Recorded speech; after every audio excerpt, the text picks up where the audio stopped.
Livre du Deutéronome, chapitre 8.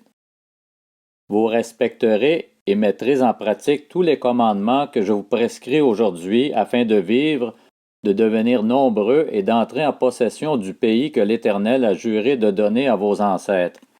Souviens-toi de tout le chemin que l'Éternel ton Dieu t'a fait faire pendant ces 40 années dans le désert.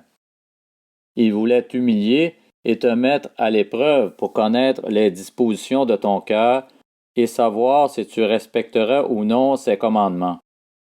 Il t'a humilié et t'a fait connaître la faim, et il t'a nourri de la manne que tu ne connaissais pas et que tes ancêtres non plus n'avaient pas connue, afin de t'apprendre que l'homme ne vit pas de pain seulement, mais de tout ce qui sort de la bouche de l'Éternel. Pendant ces 40 années, ton vêtement ne s'est pas usé sur toi et ton pied n'a pas enflé.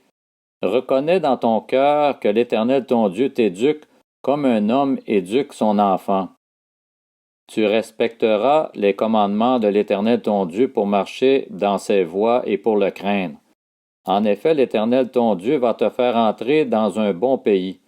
C'est un pays de cours d'eau, de sources et de lacs qui jaillissent dans les vallées et dans les montagnes, un pays de blé, d'orge, de vignes, de figuiers et de grenadiers, un pays d'oliviers et de miel. Un pays où tu mangeras du pain avec abondance, où tu ne manqueras de rien, un pays dont les pierres sont du fer et où tu pourras extraire le cuivre des montagnes. Lorsque tu mangeras à satiété, tu béniras l'Éternel ton Dieu pour le bon pays qu'il t'a donné. Veille bien à ne pas oublier l'Éternel ton Dieu, au point de ne pas respecter ses commandements, ses règles et ses prescriptions que je te donne aujourd'hui. Lorsque tu mangeras à satiété, lorsque tu construiras et habiteras de belles maisons, lorsque tu verras ton gros et ton petit bétail se multiplier, ton argent et ton or augmenter, et tout ce qui est à toi se développer, attention! Ne laisse pas ton cœur s'enorgueillir, et n'oublie pas l'Éternel ton Dieu.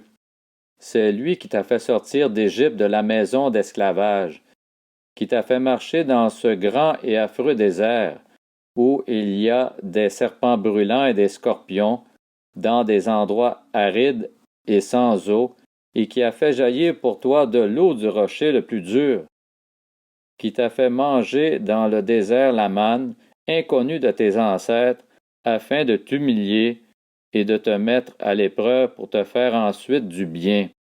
Fais bien attention à ne pas dire dans ton cœur « C'est ma force et la puissance de ma main qui m'ont permis d'acquérir ces richesses. » Souviens-toi de l'Éternel ton Dieu, car c'est lui qui te donnera de la force pour les acquérir afin de confirmer, comme il le fait aujourd'hui, son alliance qu'il a conclue avec tes ancêtres en prêtant serment.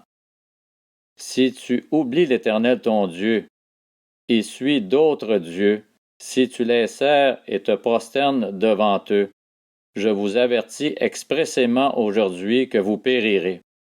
Vous périrez comme les nations que l'Éternel fait disparaître devant vous, parce que vous n'aurez pas écouté l'Éternel votre Dieu.